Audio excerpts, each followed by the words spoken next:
Covid था और Covid की वजह से पूरी कायनात जो है वो शिकंजे में आ गई थी और लाखों की तादाद में जो अमवातें वो हुई हैं। लेकिन कश्मीर के अंदर अब अमवात सिर्फ कोविड को नहीं बल्कि और भी बीमारियों से बढ़ रहे हैं, क्योंकि कल ही अगर आपने देखा होगा सिक्किम्स के अंदर जो फंक्शन हुई है उसमें डायरेक्टर सिक्किम्स की तरफ से जो इंकशाफ किया गया है कि हर साल कश्मीर वादी के अंदर तकरीबन 10,000 लोग एयर पोल्यूशन की वजह से मर रहे हैं। पहुंचाएंगे आप तक की खबर, लेकिन उससे पहले हेपेटाइटिस ए की वजह से अनंतनाग के अंदर 2 बच्चों की मौत वाक़ा हुई है। जी हां, अनंतनाग के अंदर जो है ये तर्क ताशरू इलाका है जहां पर 2 बच्चों की मौत वाक़ा हुई है। इससे पहले बताया जा रहा है कि जिला अनंतनाग के तर्क ताशरू इलाके में हेपेटाइटिस बीमारी फैल जाने से अभी तक 2 कमसिन बच्चों की मौत वाक़ा हुई है, जबकि नस्ब दर्जन से जायद मकीन इस बीमारी में मुब्तला हो गए हैं। बड़ी खबर और अफसोसनाक खबर हम आप तक ये पहुंचा रहे हैं। गुज़श्ता दिनों 6 साल मायरा गुलजार नामी कमसिन बच्ची की मौत वाक़ा हुई थी, जबकि आज अल सुबह ही 7 बरस की निहान अल्ताफ अजजान हो गया है। मकामी लोगों का कहना है कि यह बीमारी नाक़िस पीने के पानी की सप्लाई या दीगर वजूहात की बिना पर फूट पड़ी है। हेपेटाइटिस को उर्दू में हम यरकान की बीमारी भी कहते हैं और इस दौरान महकमा सेहत कुलगाम ने इलाके में तिबी जांच शुरू कर दी है और अभी तक 250 अफराद की स्क्रीनिंग और 150 अफराद के सैंपल लिए गए हैं। वाज़ेह रहे कि इस बीमारी में ज्यादातर मकामी बच्चे ही मुब्तला है और इस मामले की जो हसासियत है उसको देखते हुए जहां जिला स्तर के जो तिब्बी माहिरीन हैं या महकमा सेहत से वाबस्ता लोग हैं, अफसरान हैं, उन्होंने इलाके का जो है दौरा किया। वहीं पर आज director health services Kashmir Mushtaq Ahmad Rather भी इस इलाके के अंदर, इस गाँव के अंदर पहुंचे हैं। उन्होंने सूरत हाल का जायजा लिया है, आवाम के साथ बात की है, ऑप्शंस की मीटिंग भी ली है और जाने की कोशिश की है कि वजूहात क्या है, क्योंकि ज्यादातर ये जो बीमारी है ये वाटर बॉर्न है, यानी पानी की वजह से हो रही है। और इस हवाले से उन्होंने हिदायत दी है कि किस तरह का पानी यहाँ पर इस्तेमाल हो जाना चाहिए और साथ ही साथ जो कंसर्न ऑफिशियल्स हैं उनके साथ भी इस मामले को टेकअप किया है। लेकिन फिलहाल जो लोग बीमार हैं उन्हें कैसे बचाया जाए, उन्हें किस तरह तिबी जो है सहूलियत फराम की जाए, इलाज व मुआवजा फराम किया जाए, उस हवाले से उन्होंने मातहत अमले को भी जो है खुसूसी डायरेक्शंस दिए हैं। पहले आपको डायरेक्टर जो हेल्थ सर्विसेज कश्मीर है मुश्ताक अहमद रातर, उन्होंने क्या कुछ कहा, पहले आप तक वही पहुंचाते हैं।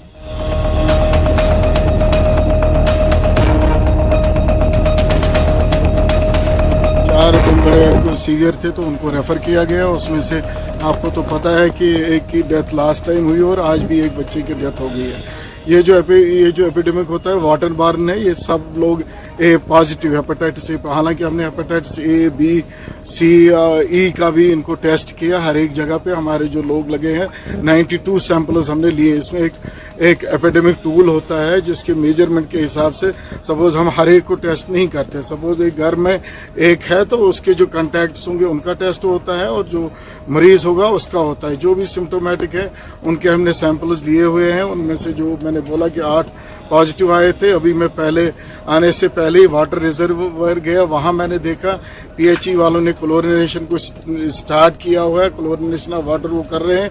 मैं लोगों से ये अपील करूंगा कि ये जो हेपेटाइटिस ए है ये basically this is a water borne disease, यानी कि ये पानी से होता है या उस गंदगी से होता है। अगर गंदा पानी हो या अगर इसमें इतना ही ज्यादा इम्पोर्टेंट है। तर्कताशलू से हूँ। चलिए, जिला अनंतनाग के तर्कताशु इलाके के अंदर जो ये यरकान की बीमारी फैल गई है, हालांकि डायरेक्टर हेल्थ सर्विसेज कश्मीर का कहना है कि ये जो है हेपेटाइटिस ए है और इसके ये पॉजिटिव पाए गए थे। तो इस वाले से उन्होंने कहा कि न सिर्फ हेपेटाइटिस ए बल्कि ए, बी, सी और ई का भी अब टेस्ट सैंपल्स लिए गए हैं ताकि पूरी तरह से जांच हो जाए। लेकिन मकामी लोग कहते हैं कि यहाँ हर ऑफिसर आता है, हर इदारा आता है, लोगों से पूछताछ करते हैं और चले जाते हैं, जमीनी स्तर पर कुछ नहीं बदलते हैं। पानी अगर खराब है तो दूसरा पानी मिलना चाहिए, सेम उसी टैंकी का पानी फिर से मिल रहा है, ये पब्लिक कहती है। ताशलू से हूँ, जहाँ पर ये वाक़ा हुआ है। 2 बच्चे यहाँ हेपेटाइटिस की वजह से चल बसे हैं। छोटे बच्चे थे, 5 या 7 साल की उम्र के। वजह बताया जा रहा है कि ये सिर्फ पानी की प्रॉब्लम है। जो यहाँ हमारा ये इरिगेशन लिफ्ट स्कीम है, वाटर लिफ्ट स्कीम है, ये टोटली गंदा पानी फराहम करता है जो पीने के काबिल नहीं है। अब 4-5 दिन हो गए, एक बच्ची गुजर गई इसी बीमारी की वजह से। तो 5 दिन से हम देख रहे हैं, सिर्फ हर कोई डिपार्टमेंट आता है मगर ग्राउंड लेवल पर कोई एक्शन नहीं होती है। हम डीसी साहब से अपील करते हैं, कम से कम गाँव को पीने के लिए एक टैंकर प्रोवाइड होना चाहिए था, लेकिन अभी तक नहीं हुआ। ये सिर्फ देखते हैं और लोगों से पूछते हैं क्या हुआ क्या नहीं हुआ। नाज़रीन, बीमारियों की वजह से लोगों की मौत हो रही है और कल ही जो सिक्किम के अंदर एक वर्कशॉप हुआ और उसके साइडलाइंस में जब डॉक्टर परवेज कोल जो कि डायरेक्टर सिक्किम है वो जब बात कर रहे थे तो उन्होंने कहा कि कश्मीर वादी के अंदर पिछले साल 10,000 लोगों की मौत एयर पोल्यूशन की वजह से हुई है, हवा की आलूदगी की वजह से है। ये उस कश्मीर के अंदर जिससे हम जमीन पर जन्नत कहते हैं, जहां हम यहाँ के आब हवा की जो मिसालें हैं पूरी दुनिया को दे रहे हैं कि हमारा आब हवा आपसे बिल्कुल डिफरेंट है, लेकिन यहाँ का आब हवा अब मुतासिर हो रहा है।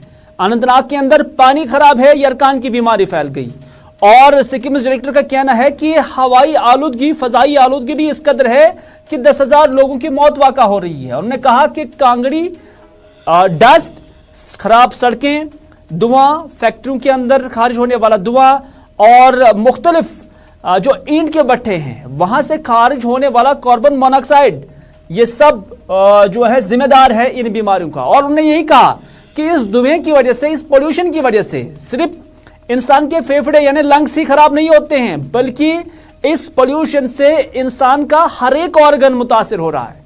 एक बड़ी जो है जानकारी उन्होंने दी है और इस हवाले से इसको न सिर्फ अब सरकारी स्तर पर टैकल करने की जरूरत है बल्कि हर किसी इंडिविजुअल को इसमें अपना हिस्सा अदा करने की जरूरत है, अपना रोल अदा करने की जरूरत है कि कैसे हम इस एमिशन को या इस पोल्यूशन को कम से कम कर सके ताकि हम खुद यहां पर महफूज रह सके। तो इस तरह से चौंका देने वाली ये मालूमात है। हर इंसान को इसमें, हर किसी इंडिविजुअल को इसमें सामने आने की जरूरत है और साथ ही साथ सरकारी स्तर पर भी अब होश के नाखून लेने की जरूरत है। सरकार को भी अब टांग पे टांग, हाथ पे हाथ धरे बैठना नहीं है और इस ज़मन में कैसे वाटर को और उसके साथ साथ कैसे एयर को, फजा को साफ पाक रखा जाए, उस हवाले से सरकार को भी अब सख्त इकदाम उठाने की जरूरत है।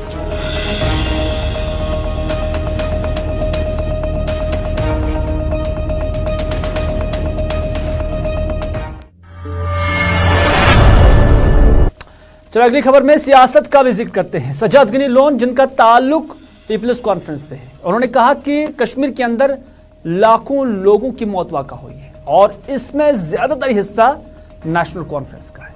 हिस्से का मतलब कि मारने वालों में, कातलों में नेशनल कॉन्फ्रेंस हिस्सेदार है, ये सज्जाद गनी लोन कहते हैं।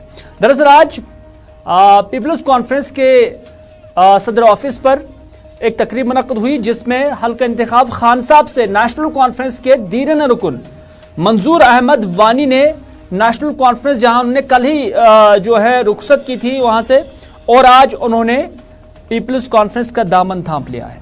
और इसी हवाले से मुनक्कद तकरीब पर जब सज्जाद गनी लोन यहां पर तकरीर कर रहे थे तो उन्होंने कहा कि जम्मू कश्मीर में जो हजारों लोगों को मारा गया, नेशनल कॉन्फ्रेंस हिस्सेदार है। नेशनल कॉन्फ्रेंस के दौर इख्तियार में ये कत्ल हुए हैं, नेशनल कॉन्फ्रेंस ने ही पोर्टल आया है। उन्होंने कहा कि हर वो गुनाह जो आज बीजेपी कश्मीर के तय कर रहा है वही नेशनल कॉन्फ्रेंस ने भी किया था। अगर आज की सरकार कश्मीरियों को बाहर के जेलों में भेजती है, चाहे वो मरकज के अंदर होम मिनिस्टर हो, वजीर आजम हो या जम्मू कश्मीर के अंदर लेफ्टिनेंट गवर्नर हो, जो भी आप नाम दे, ये सज्जाद गनी लोन कहते हैं, तो वहीं यही काम उमर अब्दुल्ला और फारूक अब्दुल्ला ने भी अपने वक्त पर किया। लोग हंसते हैं कि जो हुक्मरान आवाम के कातिल रहे वही अब अलग अलग चीजों पर रोने लगे हैं। सज्जाद गनी लोन क्या कुछ कहते हैं, आइए देखते हैं।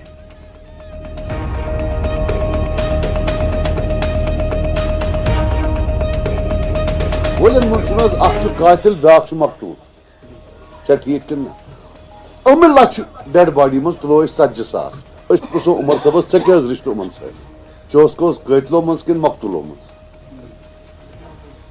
अ कतलो मज अ 96-2002 अ 2008-2014 अ PSA मे वन तो नेम पन्नो अथो फांसी जदित दितनस मल ब्या दिस पान नेम लुकस 40,000 वनस कब्रन मज बहन नम कशर मुसलमान ये नेम PSA लगभग 17,000 लगमित एज पर रिकॉर्ड यह RTI NaMo Paonta your own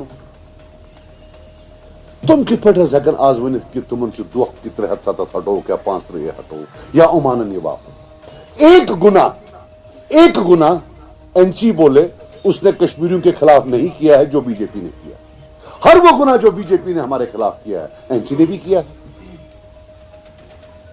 अगर आजुक होम मिनिस्टर प्राइम मिनिस्टर या वट एवर यार LG हम सोजान दिन इलाहाबाद नुमो ना सूझ क्या प्यार करा तुम पृष्ठो साइन वर करो सह कह जेला हिंदुस्तान मो वुचमुत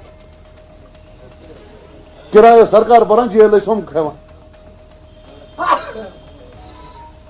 मकसद मेरा यह है कि ये उमर वनो मे खसान न कतल का न मोरमुत न जेल सूज बहरहाल वक्त बदलो वक्त रूद न सह यीटा उमन अंकल तो आंटी दिल BJP सरकार समान करतन कहीं थो याद अकत आने वाला कल इनका नहीं है इनका आने वाला कल इंशाल्लाह असल जेल में है उन्हें तय हम जेल क्यों गए नहीं जेल एक सवाल। चलिए इस मौके पर जो यहाँ तकरीब मुनक्कद हुई इसमें शामिल होने वाले यानी पीपल्स कॉन्फ्रेंस में शामिल होने वाले का इस्तकबाल किया जा रहा था। हिलाल अहमद रातर, बशारत बुखारी जो है यहाँ पर मौजूद थे, इमरान अंसारी भी यहाँ पर उन्हें इस्तकबाल करने वालों में शामिल थे। और बिलाकर जब मंजूर अहमद वानी ने यहाँ पर मीडिया नुमाइंदों के सवालों का जवाब दिया, उनके साथ बात की और उन्होंने क्या कुछ कहा, आइए आप तक पहुँचाते हैं।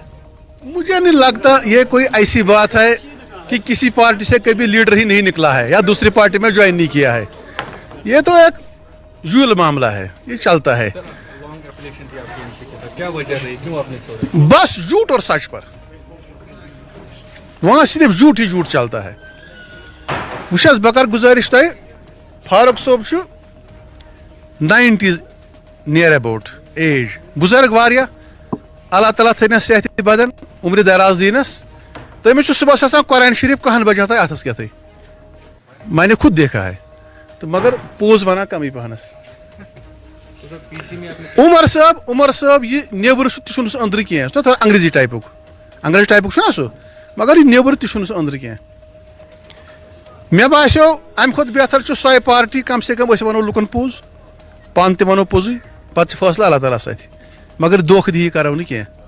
कुछ कोशिश कर इंसान सुधरे वो बच्चे कर गलती तम सद पेरेंट्स वारिस कालस है वही सुधरे, आज सुधरे पगह सुधरे कल क्या सुधरे, जब तक कितना टाइम गुजर गया और क्या बड़ा टाइम लगा। बीच में मिलिटेंसी आ गई, 30 साल मिलिटेंसी चली, सह इम्पैक्ट मिलिटेंसी चले लगभग 3 वरियन। देखिए इसमें जब 96 का इलेक्शन था तिमो नी 60 सीट 58 सीट नी तमो तम साथ, पतमिस इलेक्शन में 14 मज वत 15 पे। इंशाल्लाह इरादा है मेरे ख्याल में 5-10 सीटें लेंगे इस टाइम।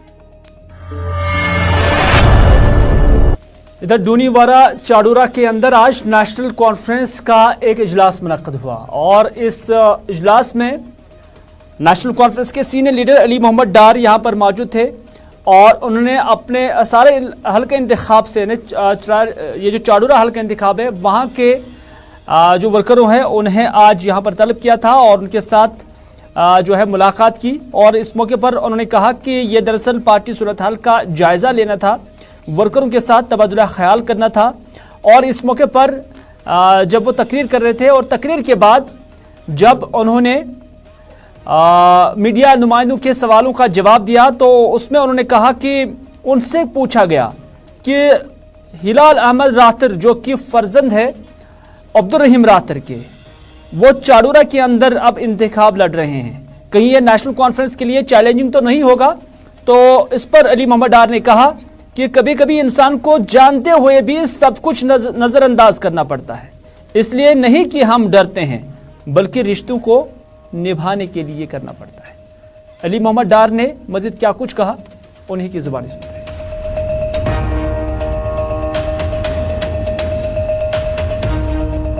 महीने 2 महीने के बाद ऐसे कन्वेंशन करते हैं सिर्फ पार्टी के मजबूती के लिए। तो मकसद यही था कि इत्तेहाद इत्तेफाक और ये जायज़ा ले रहे थे कि ज़मीनी सतह पर सरकार की तरफ से क्या हो रहा है। मुश्किलात काफ़ी है लोगों को, आप जानते हो बिजली न होने के बराबर है, महंगाई अरूज पर है, करप्शन है। तो महंगाई ने यहाँ के गरीब लोगों की कंबर तोड़ दी है। देखिए यहाँ के लोग चाहते हैं अपनी सरकार, तो और हम इलेक्शन के लिए तैयार भी हैं, मगर ये जो हमारा इजलास था आज, ये प्रायोरिटी नहीं थी ये इलेक्शन की। अलबत्ता लोग तैयार हैं, हम भी पार्टी भी तैयार है, लोग चाहते भी है इलेक्शन। अगर हम बात करेंगे एनसी का है एक सीनियर लीडर जो कि रहीम राहत साहब है, जिनका बेटा आपके अपोजिशन में चार्टर कॉन्फ्रेंस से खड़ा हुआ है पीसी के लिए, क्या आपको लगता है एनसी के लिए यहाँ पे एक चैलेंज पॉइंट है? कभी कभी तो इंसान को सब कुछ जानते हुए भी खामोश रहना पड़ता है, सब कुछ नज़रअंदाज करना पड़ता है। रिश्तों इसलिए नहीं कि हम डरते हैं, रिश्तों को नहीं। चलिए अगली खबर में हम बात करते हैं शादी की, और उस शादी की जो पहलगाम में हुई है, और जो जोड़ा था वो मुंबई का रहने वाला था, महाराष्ट्र का रहने वाला था। दोनों जो थे इस जोड़े के अंदर मुसलमान हैं, और उनकी शादी बड़ी शान से पहलगाम के एक होटल के अंदर हुई है। और इस शादी में मुजम्मिल काजी जो कि दुल्हा था, मुंबई का रहने वाला है, उसकी शादी अर्शिया सईद जो कि बांद्रा मुंबई की ही रहने वाली है, और कश्मीर के तौर तरीके और इस्लामी तौर तरीके के मुताबिक उसकी यहाँ पर शादी हुई है। और इस शादी के जोड़े ने जो यहाँ पर मीडिया नुमाइंदों के सवालों का जवाब दिया वो हम आप तक पहुँचाएंगे, लेकिन यहाँ पर रिवायती जो कश्मीरी वाजवान है वो यहाँ पर सर्व किया गया है, और बीच बीच में यहाँ पे कश्मीरी वानवन भी गाया गया। हालांकि यहाँ गाने वाले जो थे वो अलग अलग प्रोफेशनल थे, तो उन्होंने यहाँ पर गाया, लेकिन साथ ही साथ कश्मीरी एक जो असर है वो इस शादी के अंदर इस दूल्हे के और उस दुल्हन ने यहाँ पर पाया है। और बड़ी खूबसूरत ये शादी यहाँ पर देखी, और यहाँ पर जो हाजरीन थे वो भी यहाँ बहुत खुशी महसूस कर रहे थे। तो इस तरह से जब ये शादी हुई, ये विजुअल्स हम आप तक पहुँचा रहे हैं, किस तरह निकाह ख्वानी हुई है पहुँचाएंगे आप तक। कबूल है जी, कबूल है।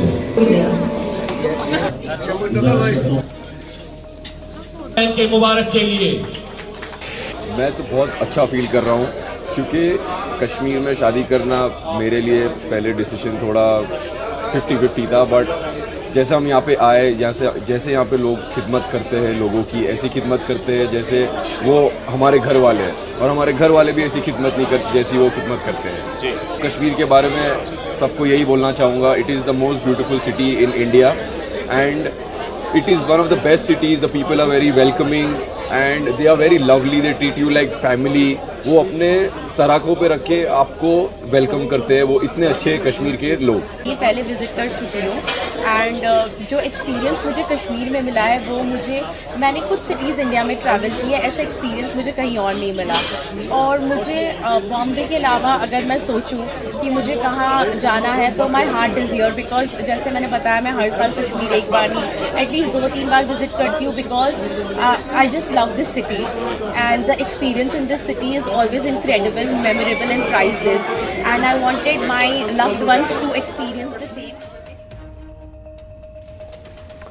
चलिए इस शादी के जोड़े को यहाँ पर जो रिश्ते के अंदर जिसने बांधा है वो जो मौलवी साहब थे, उन्हें भी लगा कि उनका भी कहना है कि उन्हें बहुत अच्छा लगा जब वो यहाँ पर निकाह पढ़ रहे थे, और ख़ासतौर पर वो इस निकाह ख़ानी के अंदर शामिल हुए। यहाँ पे देखा कि यहाँ पे उठना बैठना यहाँ का तौर तरीका शादी में जैसे भी होता है कश्मीर में, तो ही रिवायत को जिंदा रखने के लिए हमने वही यहाँ पे इनको फॉलो करवाया और इनको भी बहुत अच्छा लगा। तो एक्चुअली ये अभी शुरुआत है, बहुत अरसे के बाद हालात ठीक हुए हैं। अल्हम्दुलिल्लाह हम भी उम्मीद करते हैं कि दिन ब दिन हालात और ठीक होते रहेंगे। तो हर किसी का यहाँ पे वेलकम किया जाता है, चाहे वो मुसलमान हो, गैर मुस्लिम हो। वो तो आप देख ही रहे हैं कि किसी का सोना गुम हो जाता है तो किसी का कुछ हो जाता है तो वापस मिल ही जाता है, चाहे वो लाखों लाख का हो, करोड़ों का हो। ये तो कश्मीर है, कश्मीर के लोगों का क्या कहना और कश्मीर के लोगों का क्या कहना। चलिए, वादी कश्मीर के अंदर जो वारदात है फायर के वो लगातार जारी है और आगजनी के इन वाक़ात में बटमालू के अंदर भी दौरान शब तकरीबन 2 बजे के करीब आग नमूदार हुई और इस आग ने अनफौरन में 2 रिहायशी मकानों को अपनी लपेट में ले लिया। आग इस कदर भयानक थी कि दोनों मकान जो है वो खाकिस्तर हो गए, तबाह हो गए। और ये जो मकान है ये सिख बिरादरी के मकान थे। 2 जो सिख बिरादरी से ताल्लुक़ रखने वाले अफराद थे उनके ये मकान थे। और इस दौरान जब यहाँ आग नमूदार हुई, जब तक यहाँ फायर एंड इमरजेंसी सर्विस यहाँ आई, तब तक मकामी लोग अपने घरों से निकले थे और मकामी लोगों की अनथक मेहनत की वजह से न सिर्फ आग पर काबू पाया गया, हालांकि महकमा फायर एंड इमरजेंसी सर्विस भी तब तक आई थी, लेकिन कम अज कम आग को मजीद फैलने से बचाया गया है। हालांकि दोनों मकान मुकम्मल तौर पर तबाह हो गए, लेकिन आग के शैले इतने खतरनाक थे कि पूरी बस्ती जो है वो इसके आड़ में आ सकती थी। लेकिन मकामी लोगों और साथ ही साथ महकमा फायर एंड इमरजेंसी सर्विसेज की जानिब से जो खिदमात यहाँ पर दी गई है उसकी बदौलत आग को मजीद फैलने से बचाया गया।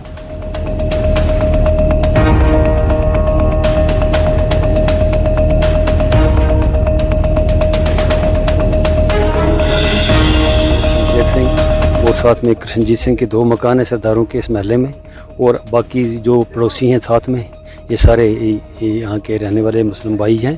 तो रात के वक्त जिस वक्त आग नमूदार हुई तो इनको भी लोगों ने आगे जगाया। एक लड़का नीचे सोया था, एक इस घर में और बाकी उस घर में। तो जिस वक्त वो पड़ोसी यहाँ पहुँचे तो उनकी मदद से, फायर सर्विस की मदद से, तो जितना भी नुकसान जो, क्योंकि हम सर्दी में रहते हैं यहाँ, तो सर्दी के दिनों में कश्मीरी लोग जो है वो बहुत सारा उनको जो प्रोग्राम सर्दी के लिए रखना पड़ता है। तो सारा सामान, बिस्तरे, कपड़े, बर्तन वगैरह जो भी थे वो ऊपरी थे। तो वो सारा जितना भी दोनों घरों का नुकसान, बहुत नुकसान, बचा कुछ भी नहीं है। जो अपनी खुदा की फजल से, वाहिगुरु की मेहर से जानी नुकसान कुछ नहीं हुआ है, जान बच गई है। लेकिन जो घर में जितना भी नुकसान हो, जितना था वो सब। तो नाज़रीन, आज के स्पेशल रिपोर्ट में बस इतना ही। अपने मेज़बान को दीजिए इजाज़त इस वादे के साथ कि अगर ज़िंदगी रही तो आपसे फिर होगी मुलाकात। तब तक के लिए खुदा हाफिज़, फी अमान अल्लाह।